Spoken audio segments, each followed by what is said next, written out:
A finales del siglo XIX, Daniel Ángel conoció de nuevo a Ana Sofía bajo las circunstancias más inesperadas, en una hacienda en el corazón de Andalucía que para él ya solo era un amargo recuerdo.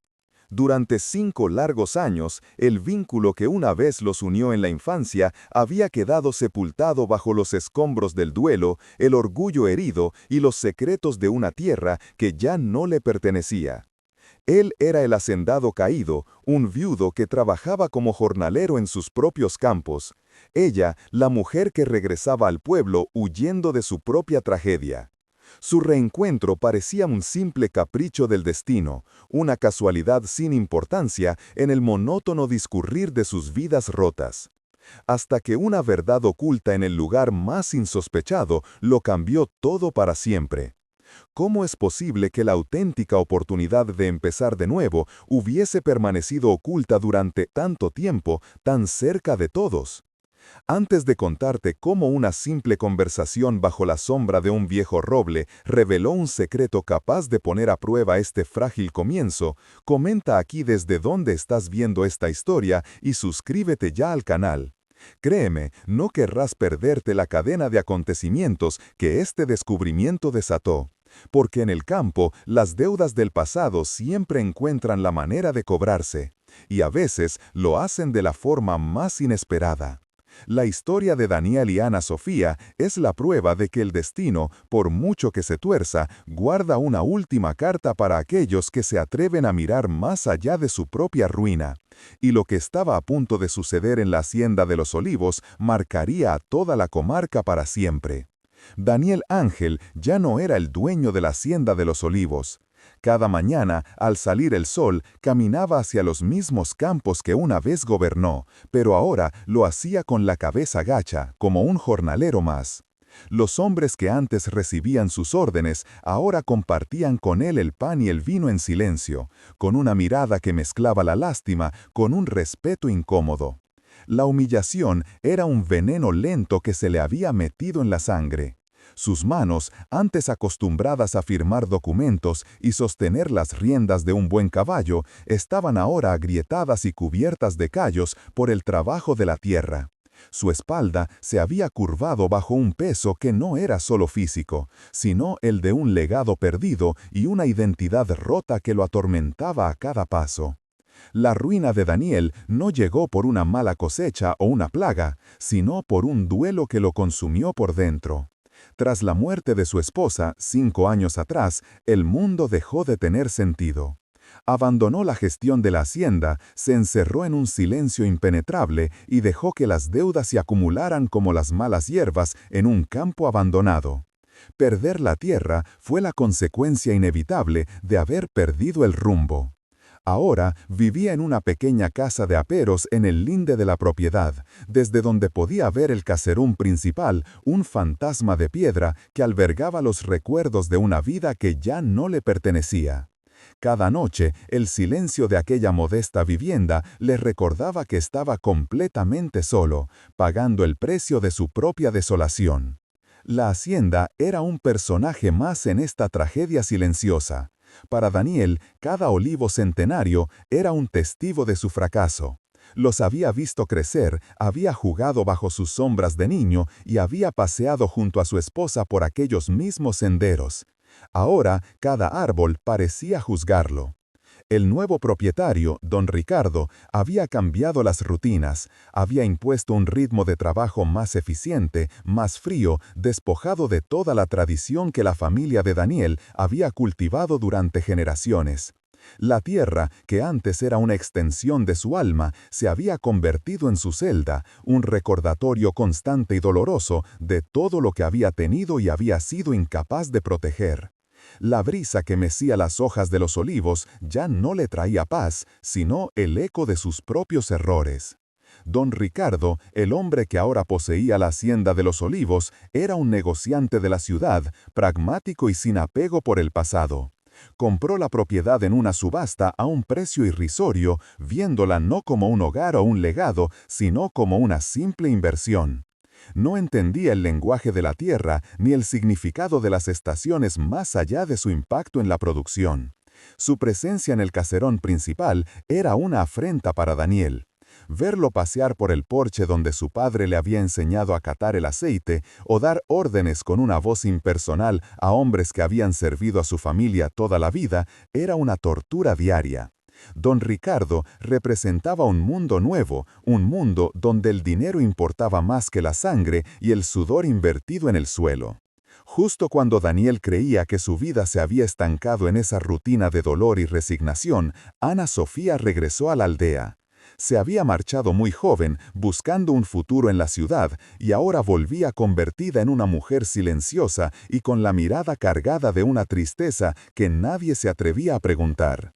Al igual que Daniel, ella también huía de su propio fantasma, una pérdida personal que la había dejado tan vacía y desorientada como a él. Su regreso no fue un acto de voluntad, sino de necesidad. Buscaba el refugio de sus raíces, la paz del campo que recordaba de su infancia, sin saber que en aquel lugar el pasado la esperaba, con heridas que aún no habían cicatrizado y un reencuentro que estaba destinado a reabrirlo todo. En una aldea andaluza de finales de siglo, un secreto duraba menos que la escarcha al sol, y la vida de todos era un libro abierto. La caída de Daniel Ángel había sido la comidilla durante años, un cuento con moraleja que las madres contaban a sus hijos sobre los peligros del orgullo y la pena. Los murmullos lo seguían como su propia sombra cada vez que iba al pueblo a por provisiones.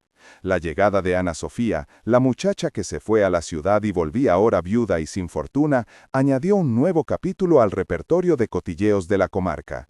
Nadie sabía que sus destinos, marcados por tragedias paralelas, estaban a punto de cruzarse de nuevo, uniendo dos soledades en medio del juicio silencioso de toda una comunidad.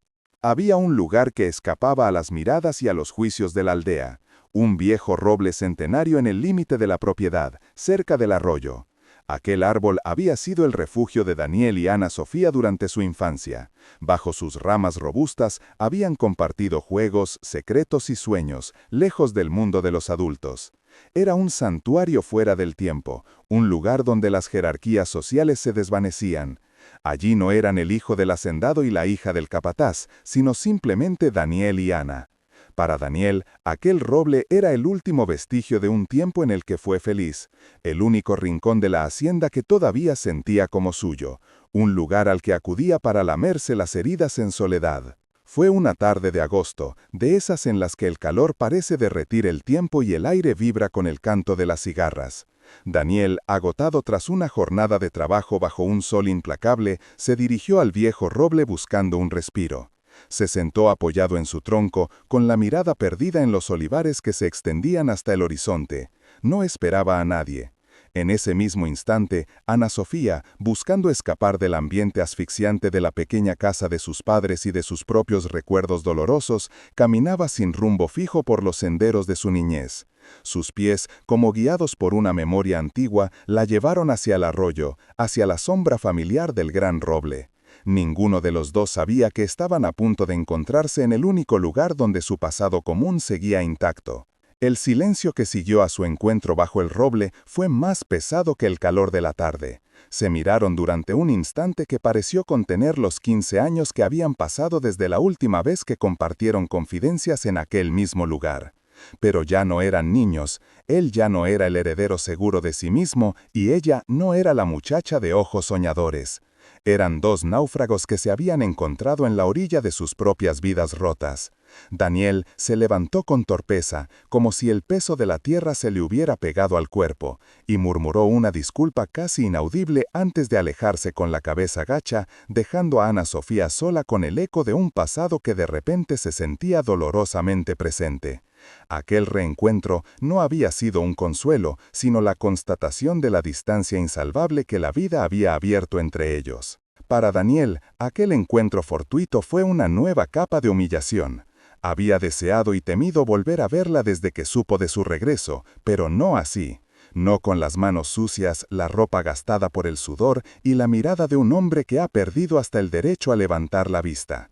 Se sintió desnudo bajo la mirada de Ana Sofía, convencido de que en sus ojos solo podía haber lástima. El orgullo, esa última fortaleza en la que se había refugiado, se resquebrajó por completo. Cada paso que daba alejándose del roble era una tortura, porque no solo huía de ella, sino de la imagen patética de sí mismo que su presencia le había devuelto como un espejo. Prefería 1000 veces la indiferencia de los otros jornaleros que la compasión de la única persona cuyo recuerdo había conservado intacto de un tiempo más feliz. Pero Ana Sofía no veía a un hombre derrotado, sino a un alma herida. En la profundidad de los ojos de Daniel reconoció el mismo vacío que sentía en su propio pecho, la misma desolación que la había empujado a volver a casa. No sintió lástima, sino una punzada de empatía tan intensa que la dejó sin aliento. Vio más allá del jornalero y encontró al muchacho que una vez le enseñó los nombres de las estrellas bajo ese mismo árbol. Y por primera vez en mucho tiempo sintió que su propia soledad era un poco menos abrumadora, porque había encontrado a alguien que hablaba su mismo idioma de silencio y pérdida. En un lugar tan pequeño, un secreto era un lujo que nadie podía permitirse. El encuentro bajo el roble no pasó desapercibido. Un pastor que llevaba sus cabras a beber al arroyo los vio desde la distancia, y para cuando el sol se puso, la noticia ya corría de boca en boca por la aldea. Las comadres empezaron a susurrar en los lavaderos y en las puertas de sus casas. La viuda que volvía de la ciudad y el hacendado caído, 2 almas en pena. ¿Qué podían buscar el uno en el otro sino compartir sus miserias? La historia se adornó con cada repetición, tejiendo una red de juicios y sospechas a su alrededor. Para la comunidad no era el comienzo de una posible redención, sino la confirmación de 2 fracasos que, por alguna extraña razón, se atraían. La casa de aperos donde vivía Daniel era el reflejo físico de su estado de ánimo. Apenas un par de estancias con los muebles indispensables, paredes desnudas y un suelo de tierra apisonada. El aire olía a humedad y a soledad. No había nada allí que recordara al hombre que fue, salvo por un pequeño retrato de su difunta esposa, Isabel, colocado sobre una vieja cómoda de madera. Cada noche, antes de que el agotamiento lo venciera, Daniel se quedaba mirando aquella imagen. La sonrisa congelada de Isabel se había convertido en un juez silencioso de sus decisiones. Sentía que le había fallado, no solo por perder la hacienda, sino por seguir respirando mientras ella descansaba bajo tierra.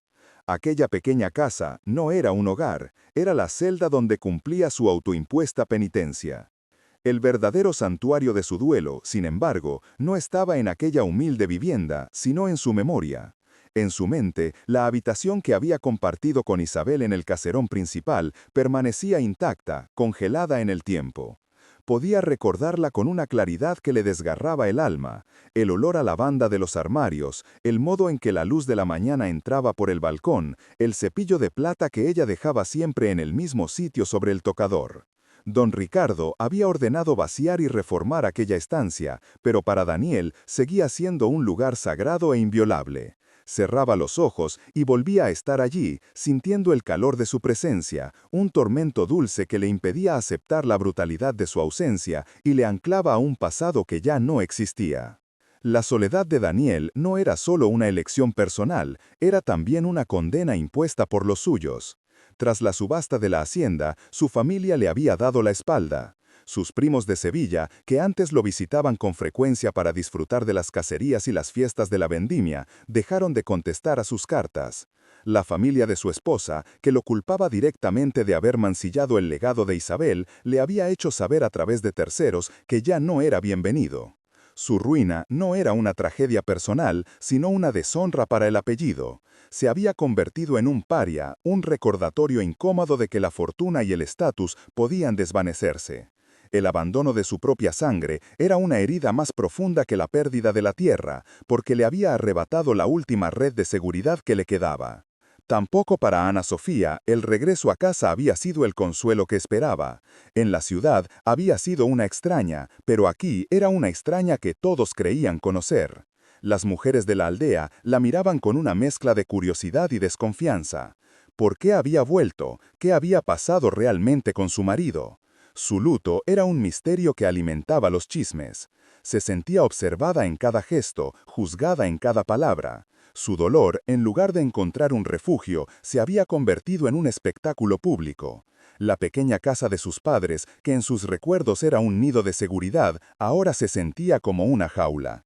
Su soledad era distinta a la de Daniel, más sutil y silenciosa, pero igual de asfixiante. Ella también era una paria a su manera. Volvieron a cruzarse días después, en el camino polvoriento que llevaba a la fuente del pueblo. Fue un encuentro inevitable, un breve instante que pareció detener el tiempo. No hubo palabras, solo un leve asentimiento de cabeza por parte de Daniel y una mirada sostenida por parte de Ana Sofía. Pero a su alrededor el mundo no se detuvo. Una mujer que volvía con su cántaro lleno se paró a observarlos descaradamente. Dos hombres que charlaban en la puerta de la taberna callaron de golpe. El aire se cargó de una tensión palpable. Aquel simple gesto de reconocimiento mutuo fue interpretado por la aldea como un acto de desafío, una declaración silenciosa de que sus soledades habían encontrado un eco. Y eso, en un lugar donde cada vida estaba entrelazada con las demás, era algo que no se podía ignorar. Una noche, incapaz de dormir por el calor y por el peso de sus pensamientos, Daniel se puso a rebuscar en un viejo baúl de madera, uno de los pocos enseres que había podido salvar del caserón.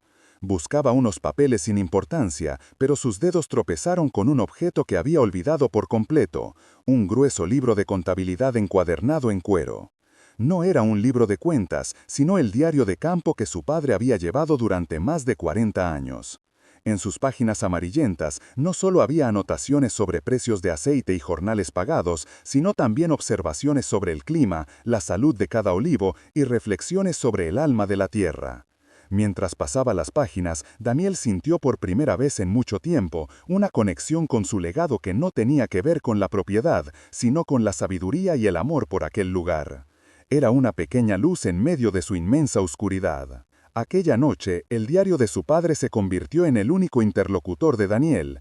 Con manos temblorosas, acarició el cuero gastado antes de abrirlo. La caligrafía firme de su progenitor llenaba las páginas, no con fríos números, sino con el pulso de la vida de la hacienda.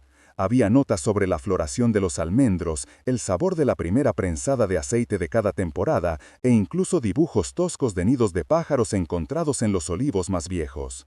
Daniel leyó durante horas y entre aquellas líneas no encontró el reproche de un legado perdido, sino el amor incondicional de un hombre por su tierra. Por primera vez en 5 años, sintió que el fantasma de su padre no estaba allí para juzgarlo, sino para acompañarlo en su soledad, recordándole que la hacienda era mucho más que un negocio. Era un organismo vivo con memoria propia. Mientras Daniel se refugiaba en el pasado, Ana Sofía intentaba encontrar su lugar en el presente. La casa de sus padres, que había anhelado como un puerto seguro, se había vuelto opresiva.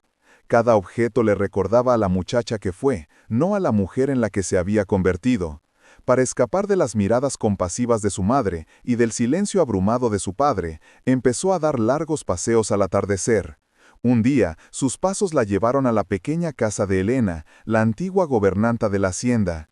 Elena era una mujer menuda y de ojos vivaces, que guardaba en su memoria la historia de 3 generaciones de Los Ángeles. Ana Sofía buscaba en ella no solo compañía, sino una conexión con el mundo que había dejado atrás, esperando encontrar en sus relatos un ancla para su propia vida a la deriva. Una tarde, mientras leía el diario a la luz de un candil, Daniel se topó con una anotación que le heló la sangre. Fechada 30 años atrás, su padre describía una escena que él mismo había olvidado. Escribió sobre cómo había encontrado a su hijo Daniel, entonces un niño de apenas 10 años, y a la pequeña Ana Sofía, la hija del capataz, durmiendo una siesta bajo el gran roble, abrazados como 2 cachorros que buscan calor. Su padre no había escrito sobre las diferencias de clase, ni sobre lo inapropiado de la escena. Simplemente había anotado: hay lazos que la tierra misma bendice, son más fuertes que cualquier linde que tracemos los hombres. Aquellas palabras, leídas en la soledad de su choza, resonaron como una profecía que había tardado décadas en empezar a cumplirse. La visita de Ana Sofía Elena se convirtió en una costumbre. La anciana la recibía con un vaso de agua fresca y una historia.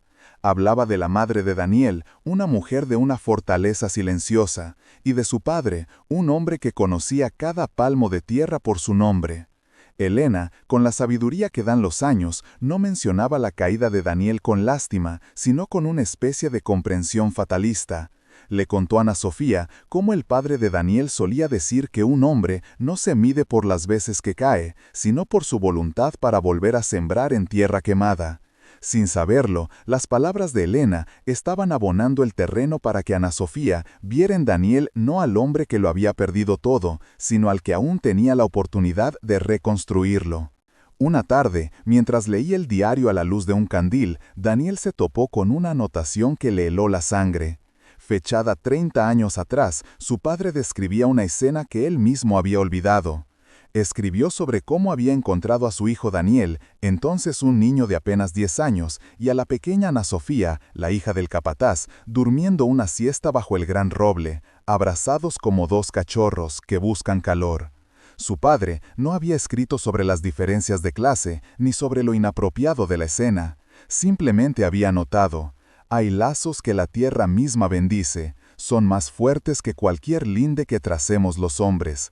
Aquellas palabras, leídas en la soledad de su choza, resonaron como una profecía que había tardado décadas en empezar a cumplirse. La visita de Ana Sofía a Elena se convirtió en una costumbre. La anciana la recibía con un vaso de agua fresca y una historia. Hablaba de la madre de Daniel, una mujer de una fortaleza silenciosa, y de su padre, un hombre que conocía cada palmo de tierra por su nombre. Elena, con la sabiduría que dan los años, no mencionaba la caída de Daniel con lástima, sino con una especie de comprensión fatalista. Le contó a Ana Sofía cómo el padre de Daniel solía decir que un hombre no se mide por las veces que cae, sino por su voluntad para volver a sembrar en tierra quemada. Sin saberlo, las palabras de Elena estaban abonando el terreno para que Ana Sofía viera en Daniel no al hombre que lo había perdido todo, sino al que aún tenía la oportunidad de reconstruirlo. Impulsado por el recuerdo que había desenterrado, Daniel sintió una necesidad imperiosa de volver al roble. Al día siguiente, al terminar su jornada, en lugar de regresar a su casa, caminó hacia el extremo de la propiedad, con el pesado diario de su padre bajo el brazo. No buscaba a nadie, solo quería leer aquellas palabras en el mismo lugar donde habían sido inspiradas.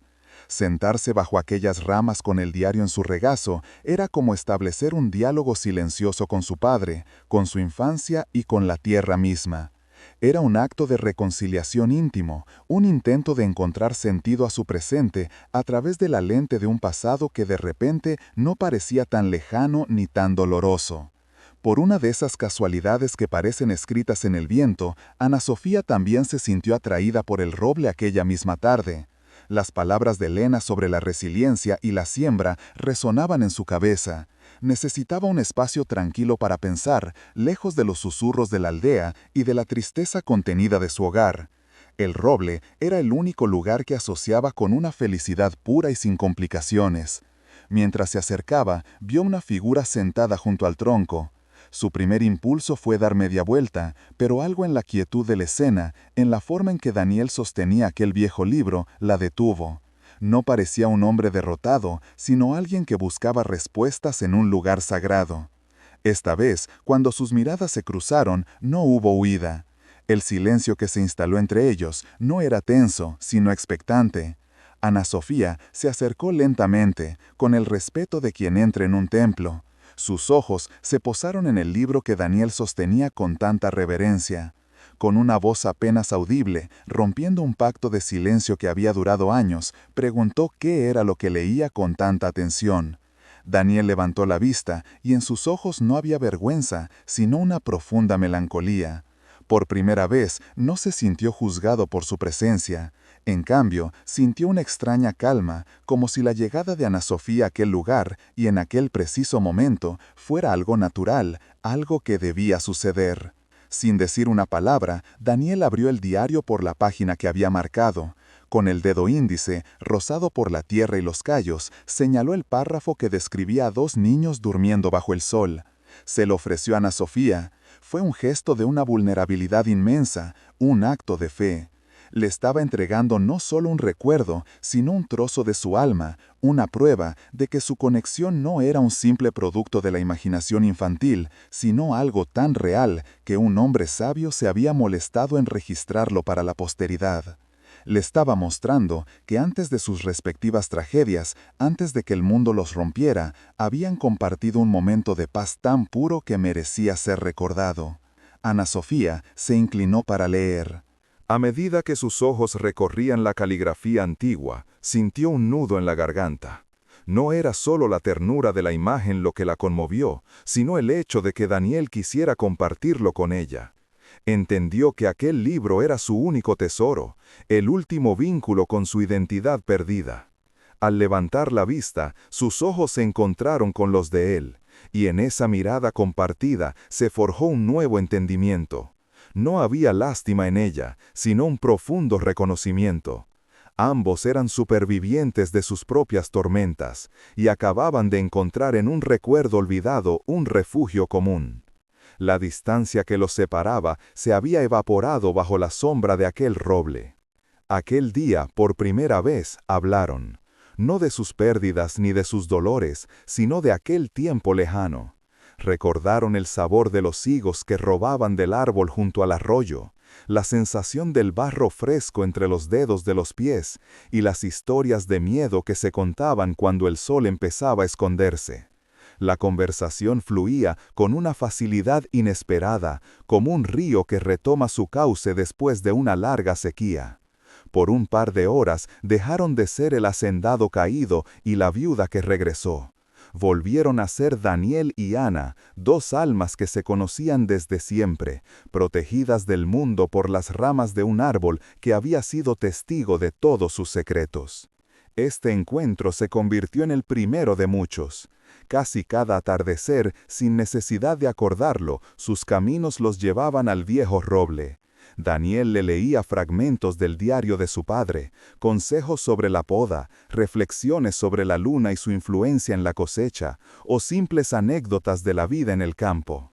Ana Sofía escuchaba en silencio y a veces compartía sus propias vivencias de la ciudad, un mundo que a Daniel le parecía tan lejano y extraño como otro planeta. Aquellos encuentros se convirtieron en su secreto, en una burbuja de paz en medio de la hostilidad silenciosa de sus vidas.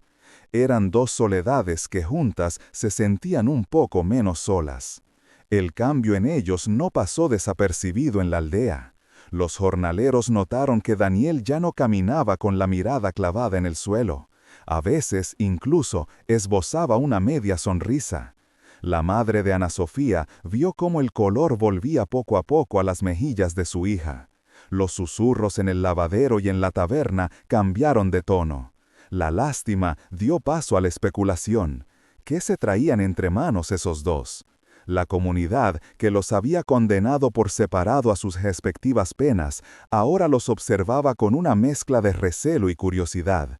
Su incipiente felicidad, en lugar de ser celebrada, era vista como una anomalía, casi como una traición a sus propios duelos. Una tarde, Daniel encontró un pasaje en el diario que parecía escrito directamente para él. Su padre relataba un año de sequía terrible, una cosecha casi perdida y la tentación de vender una parte de la tierra para saldar las deudas. Pero al final del párrafo, con una letra más firme si cabe, había escrito una frase que se le clavó a Daniel en el corazón. La tierra no castiga el fracaso, hijo, solo castiga la rendición. Mientras quede una raíz viva, siempre hay esperanza. Daniel leyó la frase una y otra vez, sintiendo el peso de cada palabra. Era el consejo que había necesitado oír durante 5 años, una absolución y un desafío al mismo tiempo. Cuando le leyó aquel pasaje a Ana Sofía, ella no dijo nada durante un largo rato. Simplemente lo miró, y su mirada era tan intensa que Daniel tuvo que apartar la vista. Entonces, con una suavidad que desmentía la dureza de su pregunta, le dijo, «¿Y tú, Daniel, te has rendido?» La pregunta quedó flotando en el aire denso del atardecer. No era una acusación, sino una invitación a la honestidad más brutal. Por primera vez, alguien no le compadecía por su pérdida, sino que le preguntaba directamente por su responsabilidad en su propia parálisis. Aquella pregunta, tan simple y tan directa, fue la primera piedra que se movió en el muro que Daniel había construido alrededor de su corazón. A partir de ese día, sus conversaciones bajo el roble se hicieron más profundas. Ya no hablaban solo del pasado, sino también del presente. Ana Sofía le contaba su lucha diaria por encontrar un propósito, el esfuerzo que le suponía cada mañana levantarse de la cama y enfrentarse a un día sin sentido. Daniel, a su vez, empezó a hablar de su vergüenza, del peso de haber defraudado a su linaje y a la memoria de su esposa. Se mostraron sus cicatrices el uno al otro, no con la intención de que el otro las sanara, sino simplemente para que fueran vistas y reconocidas. Estaban aprendiendo que compartir el peso no lo hace más ligero, pero sí más soportable. La noticia corrió por la hacienda como un rigo de pólvora. Don Ricardo, en su afán por modernizar la explotación y obtener beneficios rápidos, había decidido arrancar una parcela de olivos centenarios.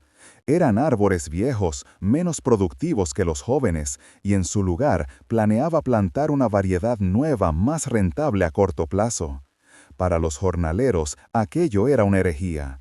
Esos olivos no eran solo árboles, eran los abuelos de la hacienda, los guardianes de la memoria de la tierra. La indignación era palpable, pero muda. Nadie se atrevía a contradecir al nuevo patrón. La resignación era, una vez más, la única respuesta posible. Cuando la noticia llegó a oídos de Daniel, sintió una oleada de rabia que lo sorprendió por su intensidad. No era la ira resentida del hombre que ha perdido lo suyo, sino una furia protectora, casi paternal. Eran los mismos olivos que su bisabuelo había plantado, los mismos que su padre le había enseñado a podar con mimo y respeto. Arrancarlos era como profanar una tumba, como borrar una parte fundamental de su propia historia. Las palabras del diario de su padre sobre la rendición volvieron a su mente con una fuerza arrolladora. Permanecer en silencio mientras se cometía aquel sacrilegio ya no era una opción. Era una traición a todo lo que su familia había sido. Esa tarde, bajo el roble, su voz ya no era la de un hombre que se lamenta, sino la de uno que se prepara para la batalla. Le explicó a Ana Sofía el valor de aquellos olivos no en monedas, sino en historia, en la forma en que sus raíces profundas protegían la tierra de la erosión y cómo su sombra había cobijado a generaciones de trabajadores. Mientras hablaba, su espalda se enderezó, su voz recuperó un timbre de autoridad que llevaba años apagado. Ana Sofía lo escuchaba fascinada.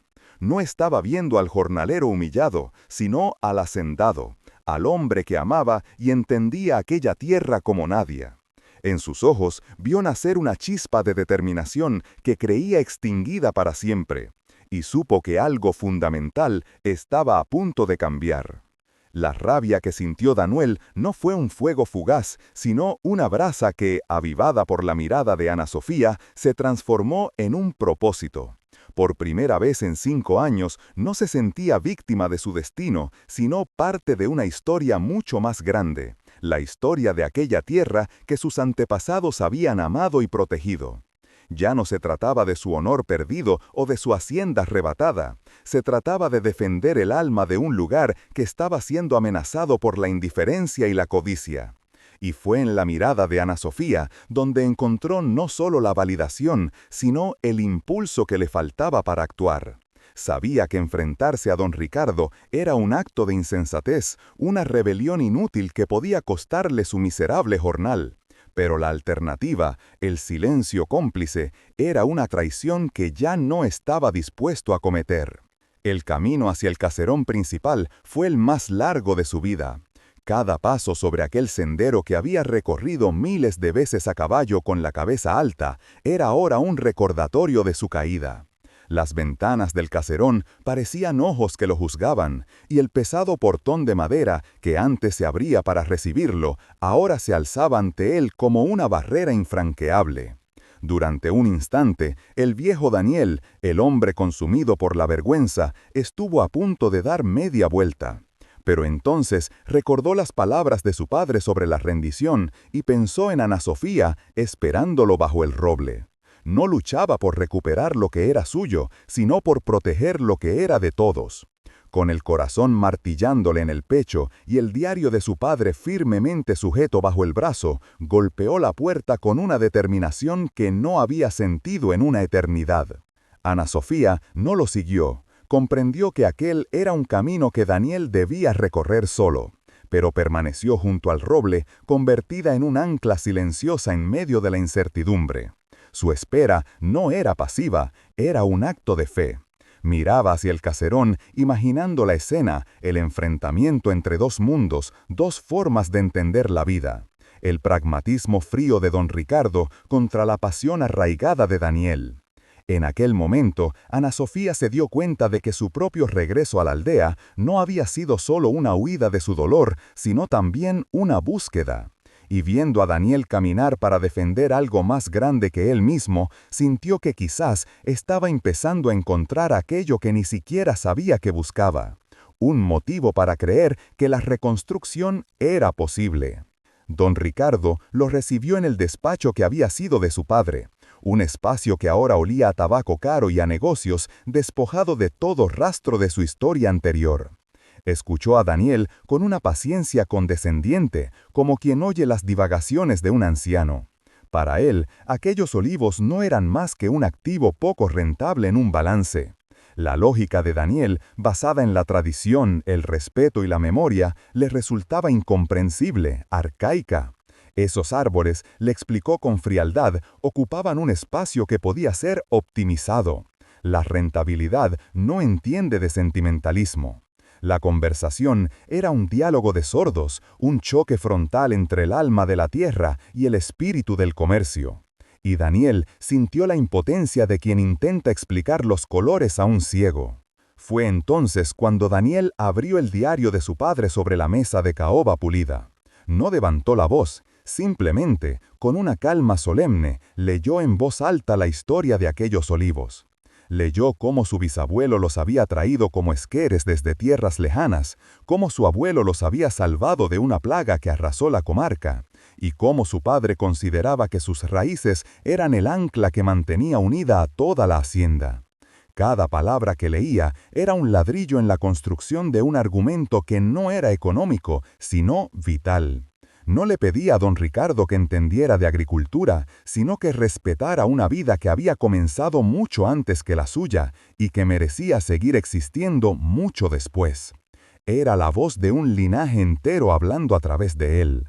Don Ricardo no se conmovió, pero algo en la dignidad inquebrantable de Daniel pareció, si no impresionarlo, al menos desconcertarlo.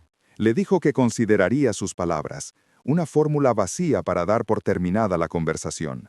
Daniel se marchó de allí sin haber ganado la batalla, pero habiendo recuperado algo infinitamente más valioso, su propia voz.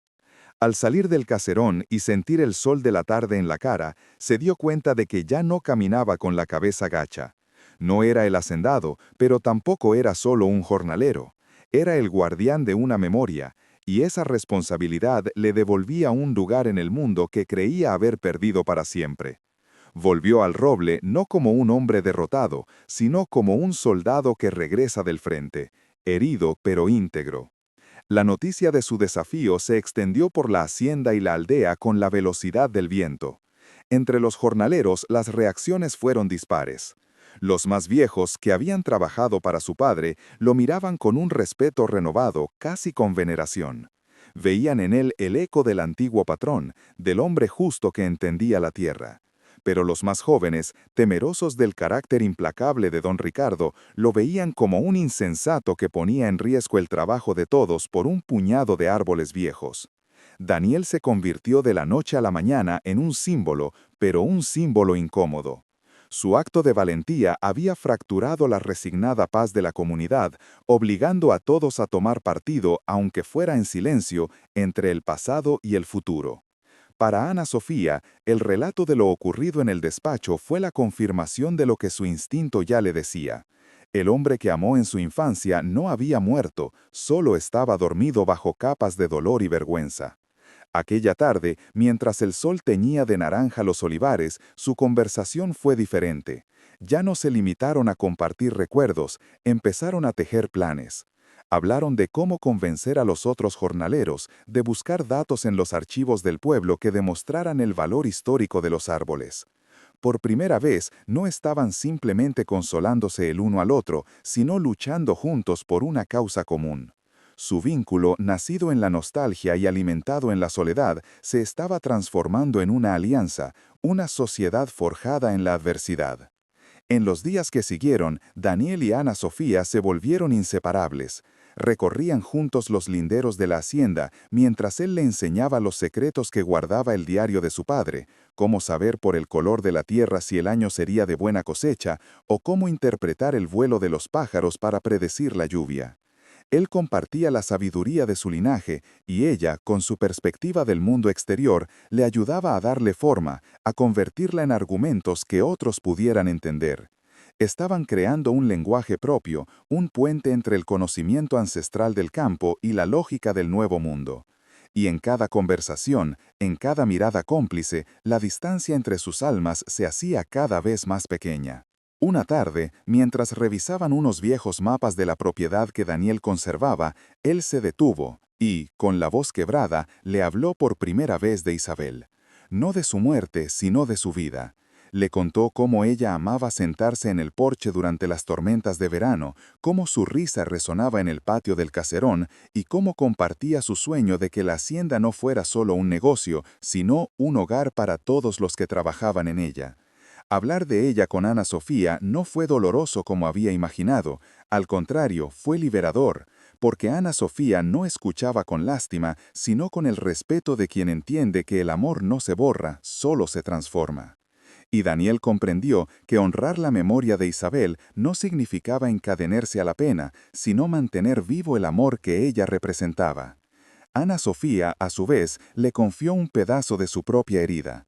Le habló de la soledad que sintió en la gran ciudad, incluso cuando estaba acompañada. Le confesó que la muerte de su marido no solo le había traído dolor, sino también una devastadora sensación de fracaso, la culpa de no haber podido construir el futuro que habían soñado. Al compartir sus vulnerabilidades, se dieron cuenta de que sus tragedias, aún diferentes, compartían una misma raíz, la pérdida de un mundo que daba sentido a sus vidas. Aquella confesión mutua fue un bálsamo. Descubrieron que las cicatrices, cuando se muestran sin miedo, dejan de ser un estigma para convertirse en el mapa de una supervivencia compartida. La intimidad que nació entre ellos ya no era solo de recuerdos, sino de verdades profundas. Pero su creciente cercanía no era un secreto que pudiera guardarse bajo un roble. En la aldea, los susurros se habían convertido en un clamor sordo. Las miradas de reproche los seguían cuando caminaban por la calle. ¿Cómo se atrevían?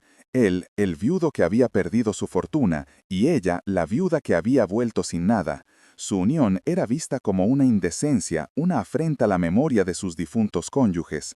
La moralidad rígida de la época no dejaba espacio para segundas oportunidades, solo para el luto perpetuo y la resignación. La madre de Ana Sofía le suplicaba que fuera más discreta, que pensara en el buen nombre de la familia. La presión social era un muro invisible que amenazaba con separarlos, poniéndolos a prueba de una forma mucho más cruel que cualquier enfrentamiento con don Ricardo. Daniel sintió el peso de aquellos juicios como si fueran piedras. Una noche, al volver a su humilde morada, se quedó mirando el retrato de Isabel. El rostro sonriente de su esposa pareció interrogarlo. ¿Estaba haciendo lo correcto? La culpa, ese viejo fantasma, volvió para atormentarlo. El amor que empezaba a sentir por Ana Sofía le parecía una traición, una mancha en el recuerdo inmaculado de su matrimonio. Se sentía dividido entre dos mundos, el pasado que le exigía lealtad y el presente que le ofrecía una inesperada promesa de redención. La lucha no era contra don Ricardo ni contra la aldea, sino contra sí mismo, contra la creencia arraigada de que no merecía volver a ser feliz. Ana Sofía también libraba su propia batalla. Cada mirada de desaprobación en el pueblo era un recordatorio de su condición de mujer sola, una pieza fuera de lugar en el rígido tablero social. Había vuelto buscando paz y solo había encontrado un nuevo tipo de tormenta. Hubiera sido más fácil ceder, alejarse de Daniel, volver a encerrarse en el silencio seguro de su duelo. Pero entonces pensaba en la chispa que había visto en sus ojos, en la causa por la que luchaban, en la sensación de propósito que había encontrado a su lado. Y se daba cuenta de que rendirse ahora no solo sería abandonar a Daniel, sino abandonarse a sí misma, renunciar a la primera oportunidad real de reconstruir su vida sobre sus propias ruinas. Su amor era un acto de rebeldía, y ella no estaba dispuesta a rendirse sin luchar.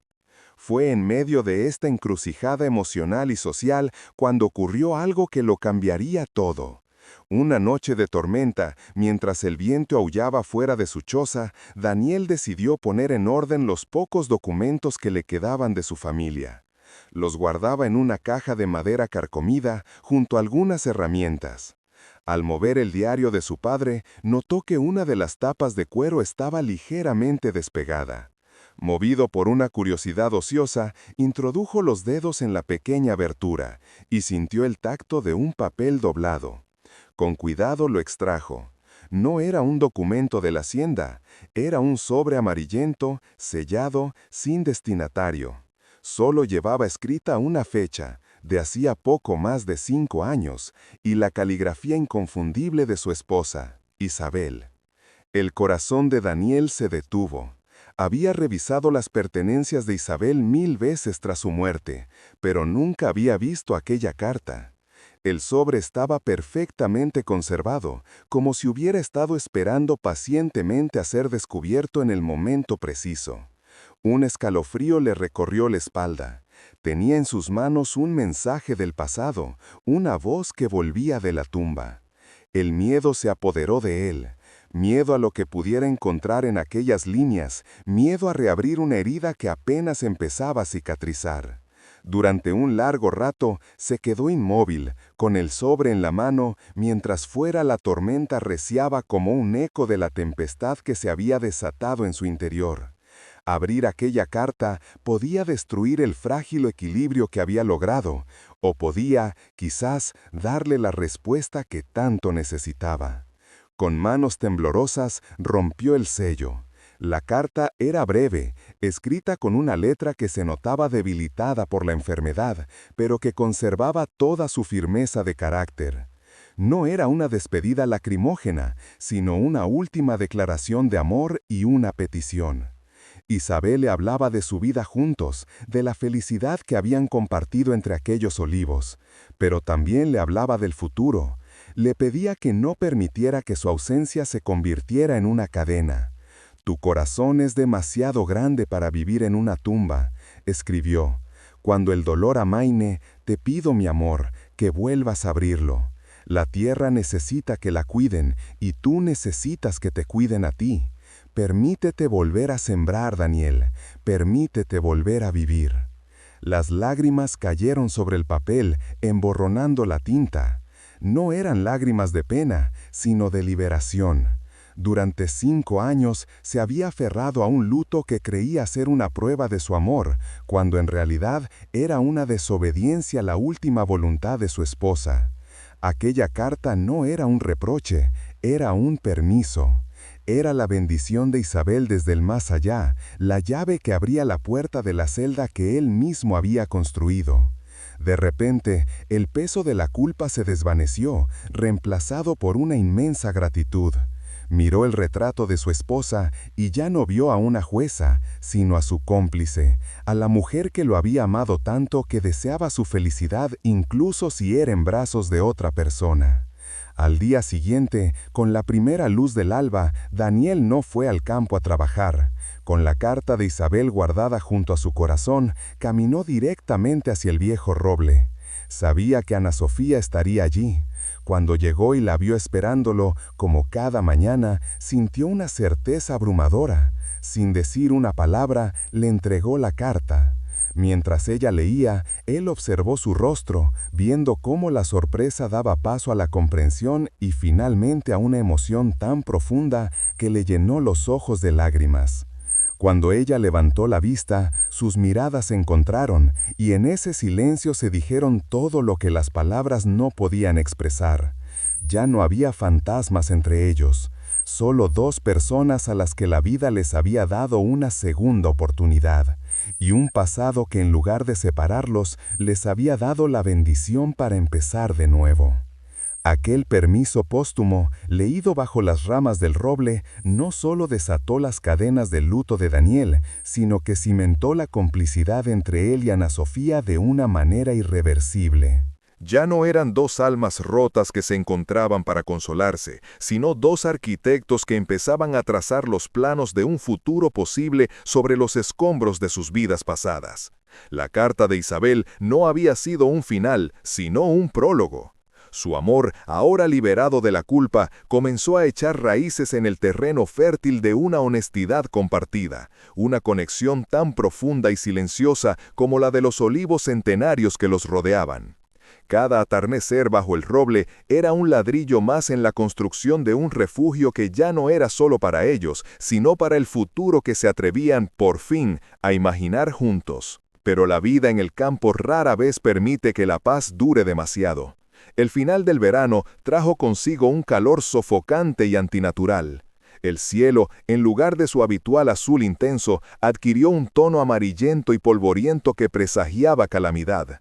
Los animales estaban inquietos y los jornaleros más viejos, aquellos que sabían leer el lenguaje de la tierra, miraban al horizonte con el ceño fruncido y murmuraban entre dientes una palabra temida: la gota fría. Una tormenta de final de estación, violenta e impredecible, capaz de destruir en una sola noche el trabajo de todo un año. La cosecha de aceituna, que prometía ser abundante, estaba ahora bajo una amenaza silenciosa y mortal, y una tensión palpable se instaló sobre la hacienda, más pesada incluso que el aire inmóvil y cargado. Don Ricardo, ajeno a los caprichos del cielo andaluz y más preocupado por los mercados de la ciudad, había partido a Sevilla para cerrar un trato. Dejó la hacienda en manos de sus capataces, hombres eficientes con los números, pero ignorantes en los secretos de la tierra. Desestimaron las advertencias de los viejos como supersticiones de pueblo, convencidos de que su moderna gestión estaba por encima de los viejos augurios. Su ausencia creó un peligroso vacío de poder en el momento más crítico. La hacienda, despojada de su antiguo amo y con un liderazgo que no entendía su alma, se enfrentaba a la furia de la naturaleza completamente indefensa, como un barco sin capitán a punto de ser engullido por la tempestad. La tormenta estalló al anochecer, sin previo aviso. No fue una lluvia de verano, sino un diluvio bíblico. El cielo se rasgó con relámpagos que iluminaban escenas de pánico y confusión, y el viento aullaba como un animal herido, arrancando ramas y agitando los olivos con una violencia inaudita. Luego vino el granizo, piedras de hielo del tamaño de nueces que golpeaban la tierra y las aceitunas ya maduras, destrozando la cosecha con una crueldad metódica. Los capataces de don Ricardo, sobrepasados por una furia que no podían comprender ni controlar, corrían de un lado a otro gritando órdenes contradictorias, aumentando el caos en lugar de mitigarlo. La hacienda de los Olivos estaba a punto de vivir su noche más oscura. En medio del caos, Daniel trabajaba como uno más, intentando asegurar unas lonas que el viento amenazaba con arrancar. Pero mientras sus manos obedecían las órdenes absurdas de los capataces, su mente trabajaba a otra velocidad.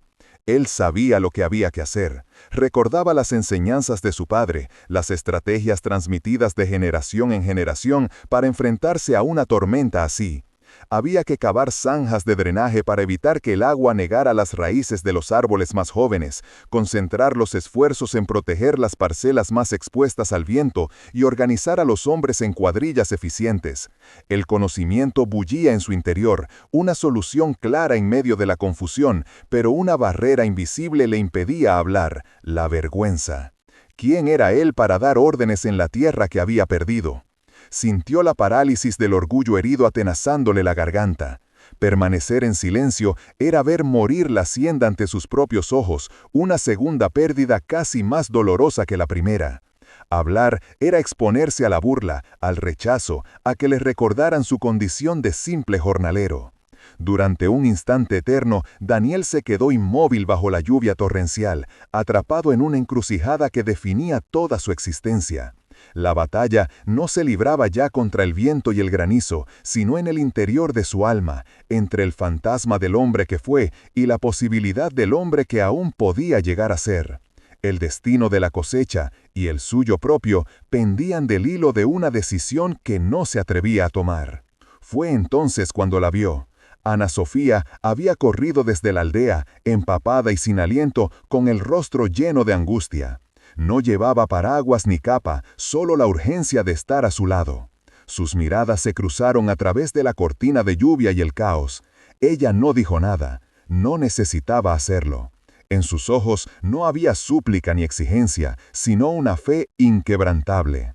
Era una mirada que lo atravesó, que derribó de un solo golpe el muro de su vergüenza. Aquellos ojos le recordaron quién era en realidad, no el hacendado caído, sino el hombre que conocía el alma de aquella tierra mejor que nadie.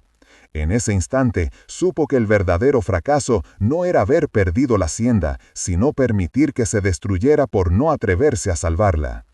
Una voz resonó en medio de la tormenta, una voz profunda y firme que no se había oído en la hacienda en más de 5 años. Era la voz de Daniel. No gritaba, pero su tono estaba cargado de una autoridad tan natural que silenció las órdenes inútiles de los capataces y detuvo en seco a los hombres. Las zanjas. «Necesitamos zanjas en la linde del arroyo o perderemos la parcela de los alberquinos», ordenó, señalando con una seguridad que no admitía réplica. «Mateo, tú y tus hijos, a los cobertizos. Traed todas las mantas y sacos que encontréis. El resto, seguidme». No hubo un segundo de duda. Los jornaleros, especialmente los más viejos, lo miraron como si hubieran visto a un fantasma, el fantasma del patrón justo, y sin pensarlo 2 veces, obedecieron. El capataz de don Ricardo intentó interponerse, gritando que él estaba al mando, pero su voz se perdió en el estruendo y en la determinación de los hombres que ya seguían a Daniel.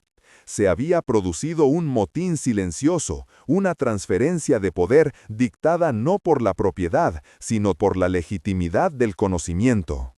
Daniel se movía por el olivar con la precisión de un general en el campo de batalla. Organizaba, dirigía y, lo más importante, trabajaba codo con sus hombres, hundiendo sus propias manos en el barro, demostrando con cada gesto que su liderazgo no nacía del privilegio, sino del amor y el respeto por aquella tierra que le corría por las venas. Ana Sofía se quedó en un segundo plano, pero su presencia era un faro en la oscuridad. Se encargó de organizar un refugio improvisado en la casa de aperos, de preparar café caliente y de atender a los que sufrían pequeños cortes o contusiones.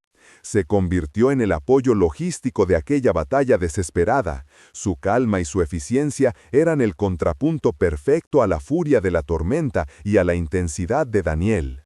Cada vez que él pasaba cerca y sus miradas se cruzaban, compartían una comunicación silenciosa que los fortalecía a ambos.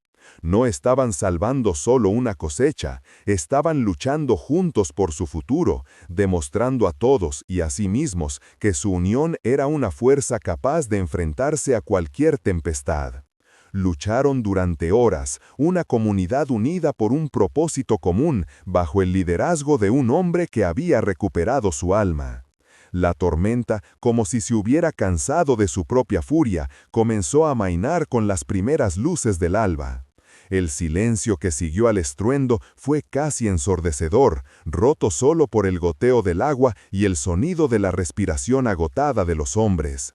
El sol naciente iluminó un paisaje de desolación, ramas rotas, charcos de barro y un manto de aceitunas magulladas cubriendo el suelo. La cosecha estaba herida, pero no muerta. Gracias a la intervención de Daniel, se había salvado lo suficiente como para que el año no fuera una ruina total. El desastre se había evitado por los pelos. Los jornaleros se congregaron alrededor de Daniel. No hubo aplausos ni grandes discursos, solo un silencio cargado de un respeto que valía más que cualquier palabra. Uno de los hombres más viejos, que había servido a su padre, se le acercó, le puso una mano en el hombro y dijo con la voz ronca por la emoción: «Su padre estaría orgulloso, señorito Daniel». Aquellas palabras, sencillas y sinceras, fueron la absolución que Daniel había estado esperando durante 5 largos años. No venían de su familia ni de su clase social, sino de la gente de la tierra, el único juicio que realmente importaba. En ese momento, Daniel entendió que la dignidad no se hereda ni se compra. Se gana cada día, con las manos sucias de barro y el corazón lleno de coraje. Cuando todo terminó, buscó a Ana Sofía con la mirada. La encontró junto al viejo roble, que se mantenía en pie, majestuoso y sereno, como si la tormenta no hubiera sido más que un mal sueño. Caminó hacia ella, con el cuerpo dolorido por el esfuerzo y el alma extrañamente en paz.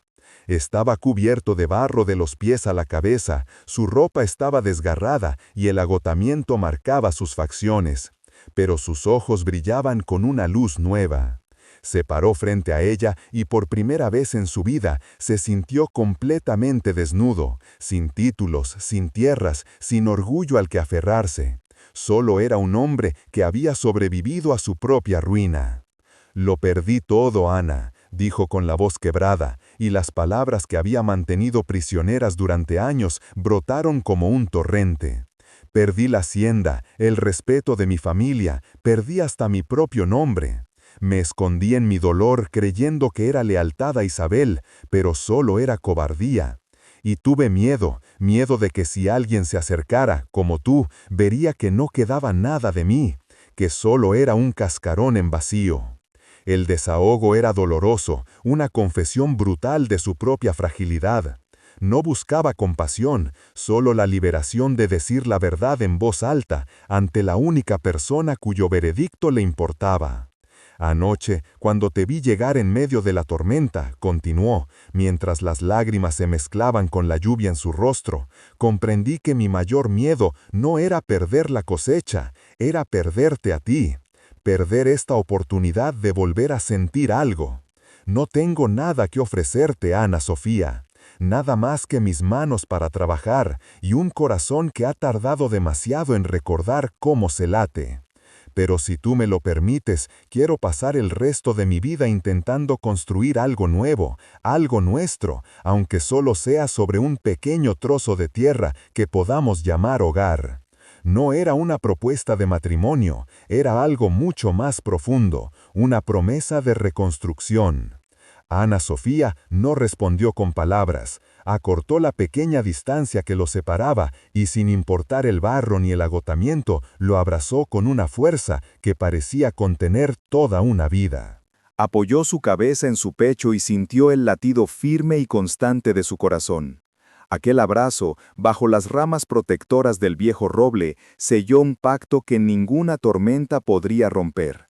Era el final de la penitencia y el comienzo de todo lo demás.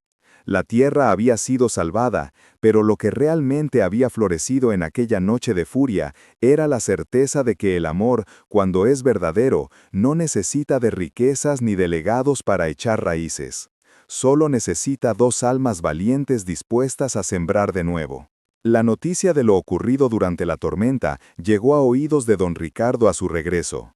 Sus capataces, humillados, le contaron cómo Daniel Ángel había tomado el control y salvado la cosecha. Don Ricardo, un hombre de negocios ante todo, no entendía de lealtades ni de legados, pero sí entendía de números. Sabía que aquel jornalero le había ahorrado una fortuna. Mandó llamar a Daniel al caserón, no para amonestarlo por su insubordinación, sino para hacerle una oferta. Le propuso el puesto de capataz general de la hacienda, con un sueldo generoso y la vieja casa del capataz para vivir. Era una oportunidad para recuperar una parte de su antigua vida, una victoria impensable. Para sorpresa de todos, especialmente de don Ricardo, Daniel rechazó la oferta. Le dio las gracias con una calma que desarmó al hacendado, pero le explicó que su tiempo en la hacienda de los Olivos había terminado. Ya no buscaba recuperar el pasado, sino construir un futuro diferente. Su lealtad ya no pertenecía a aquella tierra, sino a la mujer que le había enseñado que su valor no reside en lo que poseía, sino en lo que era capaz de proteger. Aquella decisión fue su verdadera declaración de independencia.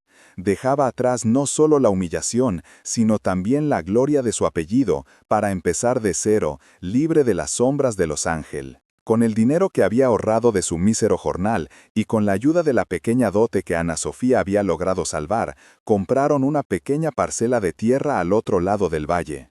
No era más que un puñado de hectáreas con unos pocos olivos viejos y una casa en ruinas, pero para ellos era un reino. Empezaron a trabajar la tierra juntos, desde el amanecer hasta el anochecer. Ya no había un hacendado y la hija de un capataz, solo estaban Daniel y Ana, dos socios, dos amantes, dos supervivientes que habían encontrado en la sencillez de su nueva vida una felicidad mucho más sólida y real que la que habían conocido en sus pasados opulentos o soñados. Su hogar no tenía lujos, pero estaba lleno de algo que el dinero no podía comprar: esperanza. La decisión de Daniel de rechazar el puesto de capataz y abandonar la hacienda de los Olivos cayó en la aldea como una piedra en un estanque en calma. Para don Ricardo fue un acto de orgullo incomprensible la necedad de un hombre que prefería la miseria a la comodidad por un principio que él no podía valorar en monedas. Para los habitantes del pueblo, la noticia se dividió en dos corrientes de opinión que chocaban en la taberna y en la fuente. Unos lo tildaron de loco, un insensato que renunciaba a la única oportunidad de redimirse ante los ojos del mundo. Otros, los menos, pero con la voz más firme, vieron en su renuncia el acto de dignidad definitivo, la prueba de que el alma de los ángeles no se había extinguido con la pérdida de sus tierras.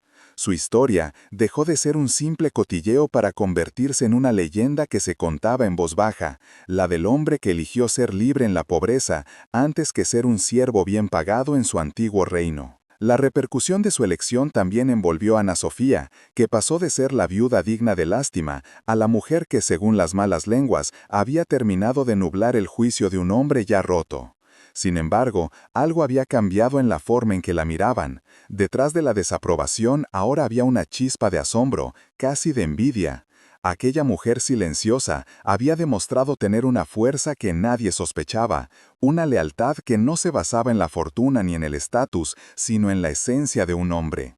Su unión, forjada en el secreto del roble y bautizada en la furia de la tormenta, se convirtió en un acto de rebeldía silenciosa contra las rígidas normas de la comunidad.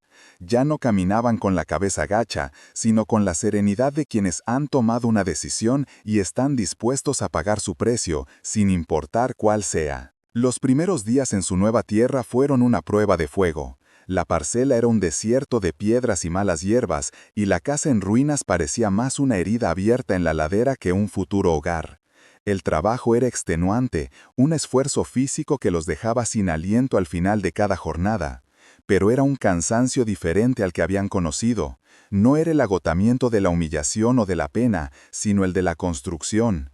Cada piedra que apartaban, cada zarza que arrancaban, era un paso hacia adelante.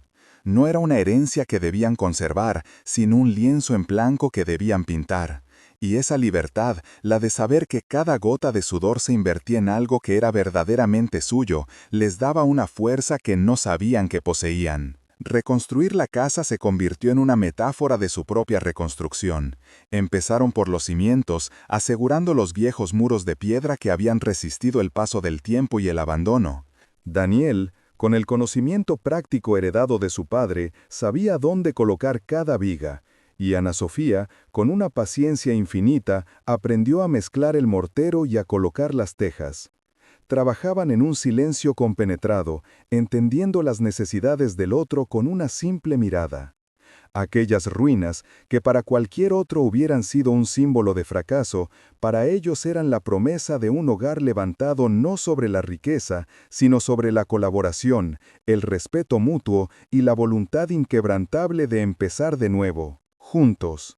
Una tarde, mientras vaciaban el interior de lo que sería su única habitación, Daniel desempacó la pequeña caja de madera que contenía sus pocas pertenencias.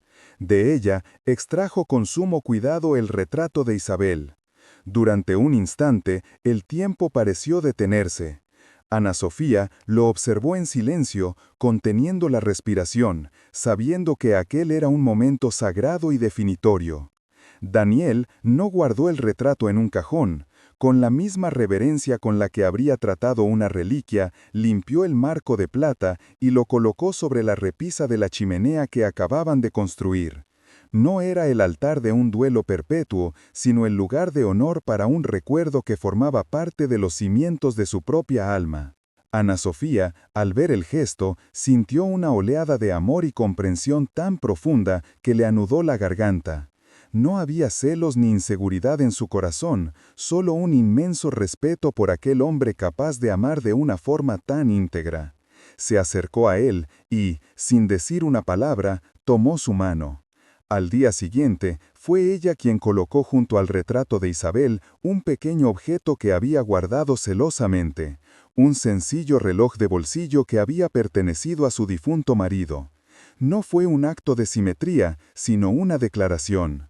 Aquel hogar no se construiría sobre el olvido, sino sobre la suma de sus historias, la aceptación de que sus pasados no eran fantasmas que los perseguían, sino raíces que los habían hecho ser quienes eran. La transformación de la casa se convirtió en un pequeño milagro que la aldea observaba desde la distancia. Poco a poco, las paredes ennegrecidas se cubrieron con la cal blanca y luminosa que Ana Sofía preparaba con sus propias manos. En el trozo de tierra frente a la puerta, donde antes solo crecían ortigas, ella plantó un pequeño huerto con verduras y flores aromáticas.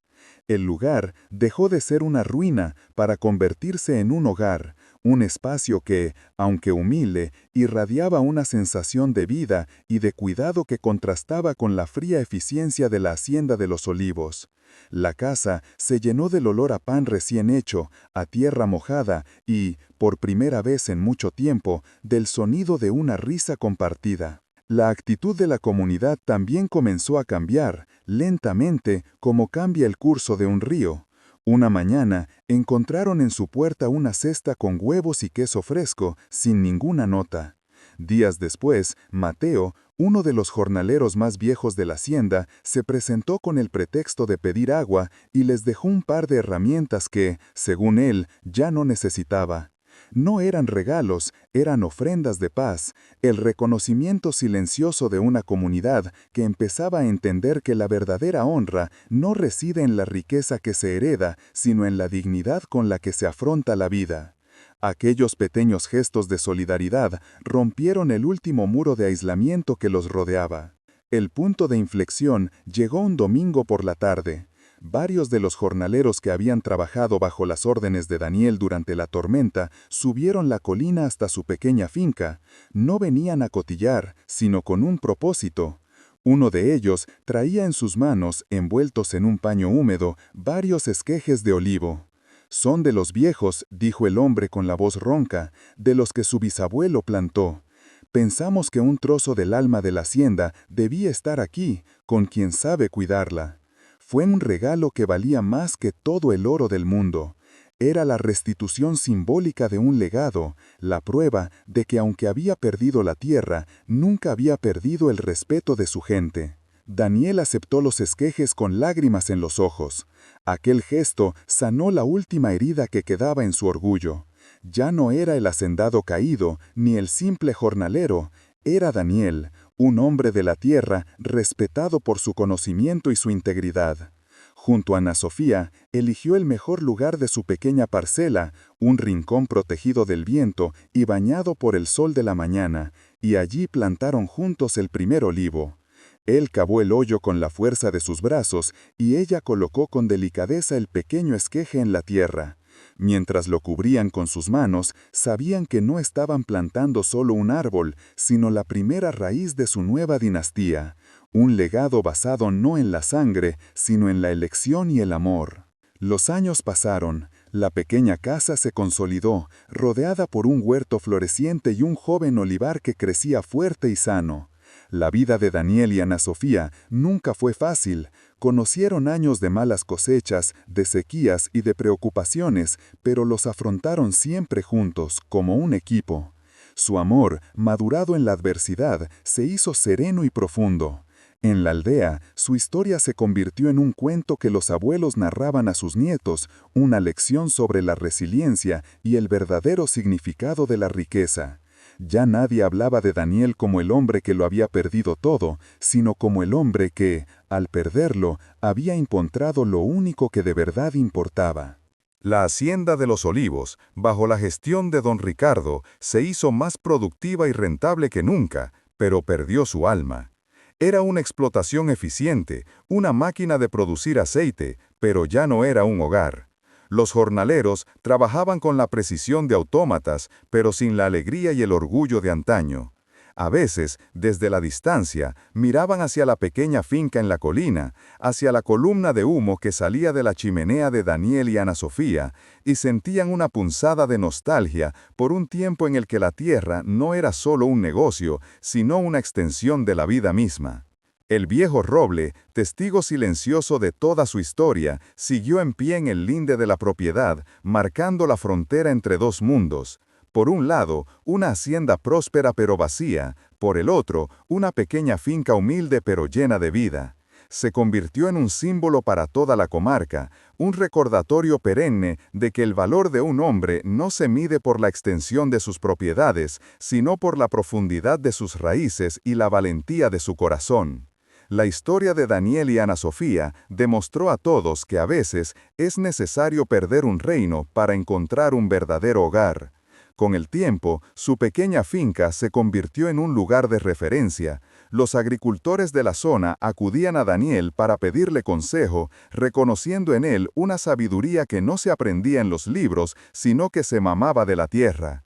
Ana Sofía, por su parte, se hizo famosa por sus remedios de hierbas y por la calidez con la que recibía a todo el que llamaba a su puerta. No recuperaron su estatus social, pero se ganaron algo mucho más duradero, el cariño y el respeto de su comunidad.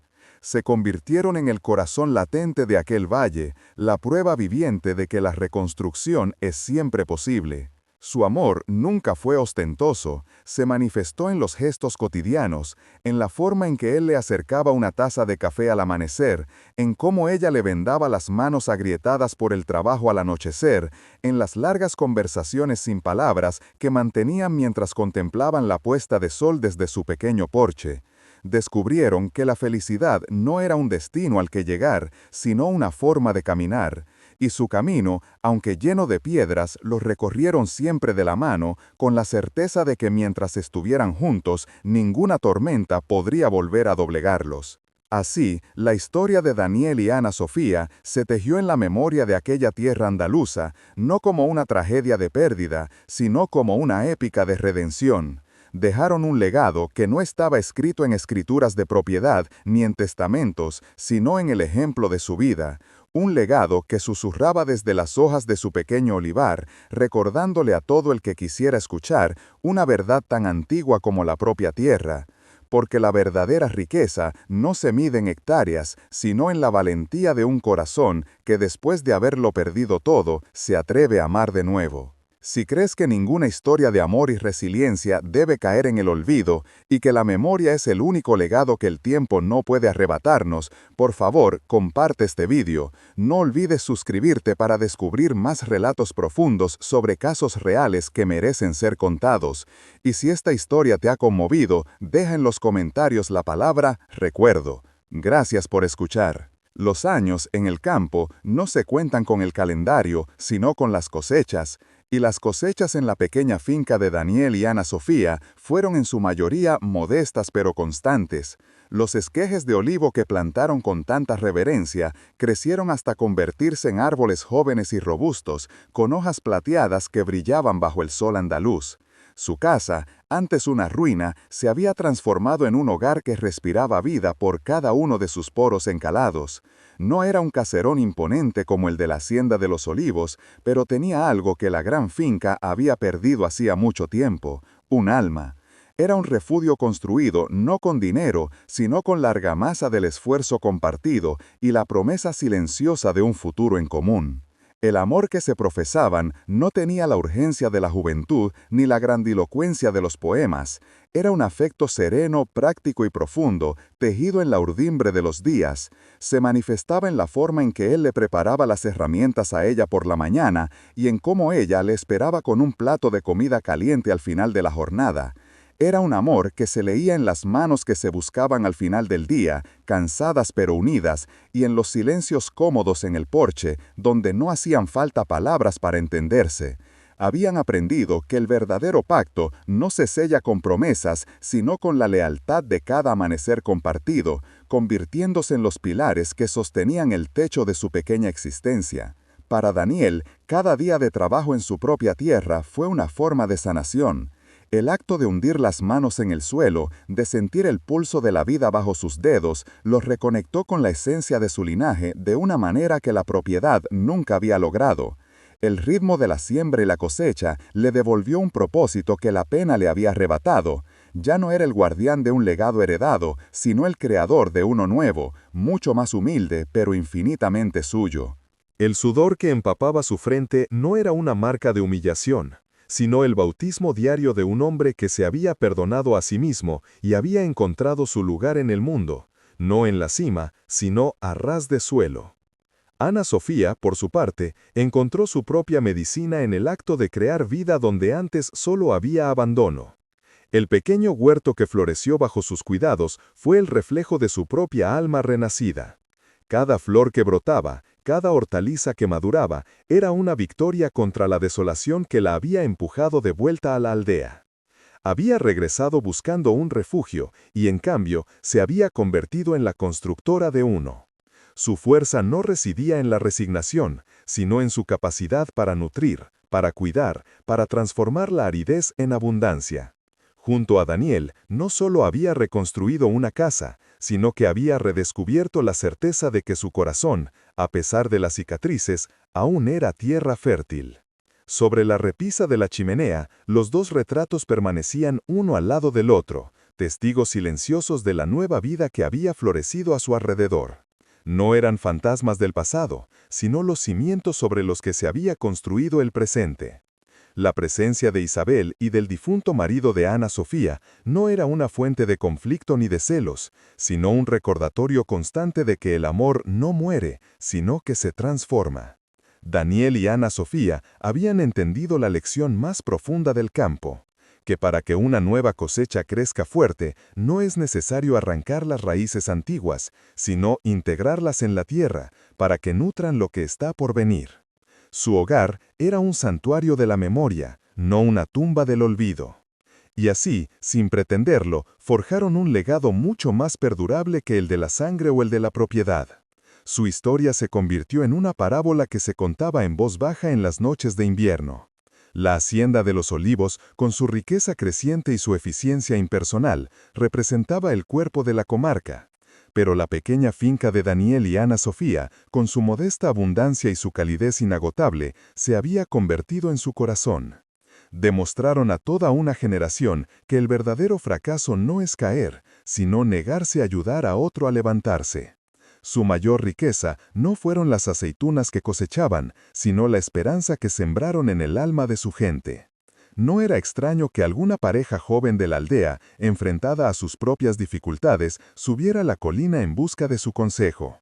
No encontraban grandes discursos ni fórmulas mágicas, sino la sabiduría sencilla de dos personas que habían conocido el fondo y habían aprendido a construir una escalera con los escombros. Daniel les hablaba de la paciencia de los olivos, que tardan años en dar su primer fruto, y Ana Sofía les ofrecía un caldo caliente y la certeza de que ninguna noche, por oscura que sea, dura para siempre. Su casa se convirtió en un faro, un lugar donde las almas cansadas podían encontrar no solo consuelo, sino también la prueba de que un nuevo comienzo siempre es posible. De vez en cuando, en los atardeceres de otoño, sus pasos los llevaban de vuelta al viejo Robbie. Ya no era un refugio para sus soledades, sino un monumento a su encuentro. Se sentaban bajo sus ramas, ahora con la serenidad de quienes han completado un largo viaje, y contemplaban a lo lejos las tierras que una vez habían sido el centro de su mundo. No había amargura en sus miradas, solo una profunda paz. Aquel árbol, que había sido testigo de sus juegos infantiles, de su reencuentro roto y de la forja de su amor, era ahora el guardián de su historia, un ancla viviente que les recordaba que incluso en la tierra más dura, las raíces del afecto pueden encontrar la forma de aferrarse y crecer. El tiempo, ese escultor implacable, también dejó su huella en ellos. El pelo de Daniel se tornó tan plateado como las hojas de sus olivos en un día de viento, y el rostro de Ana Sofía se llenó de arrugas finas que dibujaban el mapa de todas sus sonrisas. Sus espaldas se curvaron ligeramente por el peso de los años y el trabajo, pero sus miradas conservaron siempre la misma luz, la misma complicidad que nació en una noche de tormenta. El envejecimiento no fue para ellos una decadencia, sino una culminación. Cada nueva arruga, cada cana, era una medalla ganada en la batalla de la vida, la prueba de que habían vivido plenamente, sin miedo y sin reservas. Su vínculo había trascendido hacía mucho el romance para convertirse en algo más elemental, más profundo. Eran la tierra y el agua que juntas hacen posible la vida. Se conocían tan bien que a veces terminaban las frases del otro o respondían a preguntas que no se habían formulado en voz alta. Se habían convertido en el hogar del otro. Para Daniel, el hogar ya no era una hacienda, sino la calma en los ojos de Ana Sofía. Para ella, el hogar ya no era un lugar al que regresar, sino la sensación de seguridad que le daba la mano de Daniel entrelazada con la suya. Habían descubierto que el verdadero refugio no está hecho de paredes, sino de presencia. Cuentan en el valle que la historia de Daniel y Ana Sofía se quedó impregnada en el paisaje, como el olor a romero después de la lluvia. Dicen que el viento, al pasar por su pequeño olivar, susurra sus nombres, y que el agua del arroyo canta la canción de su reencuentro. La gente de la comarca aprendió de ellos que el campo no solo da frutos, sino que también guarda las historias que de verdad importan. Aquellas que el tiempo no puede borrar porque no están escritas en papel, sino en el corazón de la tierra. Su amor se convirtió en parte del ciclo de las estaciones, tan perdurable y tan vital como la propia naturaleza. La imagen final que la memoria colectiva guarda de ellos es la de dos ancianos sentados en el porche de su pequeña casa, mirando cómo el sol se escondía tras las colinas. Ya no trabajaban la tierra con la misma fuerza, pero la cuidaban con la misma devoción. Sus manos, deformadas por la artritis y manchadas por la tierra, se buscaban con la misma naturalidad de siempre. No necesitaban hablar del futuro, porque su futuro era aquel preciso instante, un atardecer compartido, el calor del otro a su lado y la paz inmensa de saber que habían construido una vida buena, una vida justa, una vida que había merecido la pena ser vivida. Su historia sobrevivió a sus protagonistas, porque no hablaba de tierras ni de fortunas, sino de la inquebrantable capacidad del espíritu humano para reconstruirse. Nos enseñó que el amor que llega después del luto no es un sustituto, sino una continuación de la vida, una nueva melodía, que no borra la anterior, sino que se entrelaza con ella para crear una sinfonía más rica y compleja. El legado de Daniel y Ana Sofía no fue una hacienda, sino una lección, que la verdadera pertenencia no tiene que ver con la propiedad, sino con encontrar a esa única persona que te hace sentir que, por fin, has llegado a casa.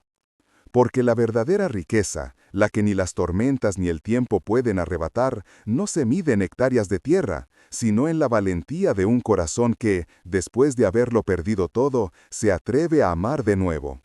Y en la serena certeza de que el amor más fuerte no es el que evita las caídas, sino el que ayuda, una y otra vez, a volver a ponerse en pie, a volver a sembrar, a volver a empezar.